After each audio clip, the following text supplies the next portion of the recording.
Uuwi na sa Pilipinas si Renz Abando, porsigido pa rin mga idol ang ating big man sa kanyang NBA dreams. Buo na mga idol ang kamada ng PBA para sa playoffs ng 48 season ng liga.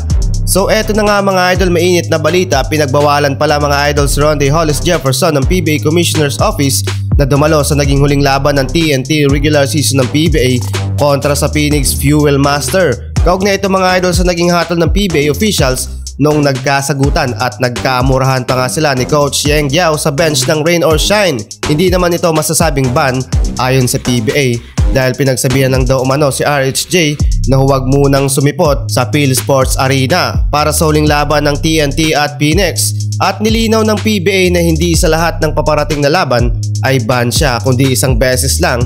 Pinagmulta din mga idol ang dalawa ng 20,000 pesos including a no-show in the team's must-win game over Phoenix para kay Rondae Hollis Jefferson at 10,000 pesos naman kay Yeng Guiao after makitang nag-flash ng middle finger kay RHJ. Mainit na mga idol ang laban sa PBA at nakarating na nga tayo sa playoffs. Eto mga idol ang kartada ng PBA, makakalaban ng top 1 seed na Magnolia Hotshots ang reigning champion ng PBA, ang TNT Tropang Giga.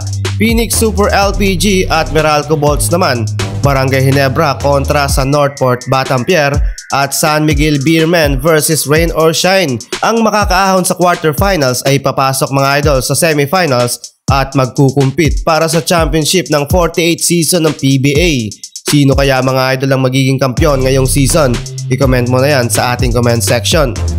Samantalang galing na mismo kay Kai Sotto ang salitang dream talagang makapaglaro sa NBA. Ilang buwan din ang nakalipas nang makapaglaro si Kai Sotto sa NBA Summer League at ngayon naging kalmada na ang mga samot-saring balita patungkol sa NBA journey ni Kaiju. Muling binuhay ni Kai Sotto ang dugo ng mga Pinoy Hoopers na patuloy na sumusuporta sa kanya.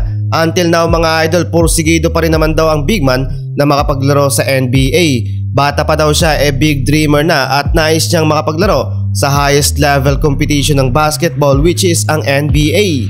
Magandang balita din mga idol para sa ating mga solid fans nila Kai. Balik Pinas mga idol si Renz Abando ngayong January at posibleng makita natin sila Kai sa magiging laban ng kanyang team na Red Booster kontra sa TNT dito sa ongoing tournament ng East Asia Super League or EASL. Hindi man mga idol makakapaglaro si Renz Abando para sa KJC, at least makita man lang natin mga idol na dumalo si Renz Abando sa laban ng kanyang team.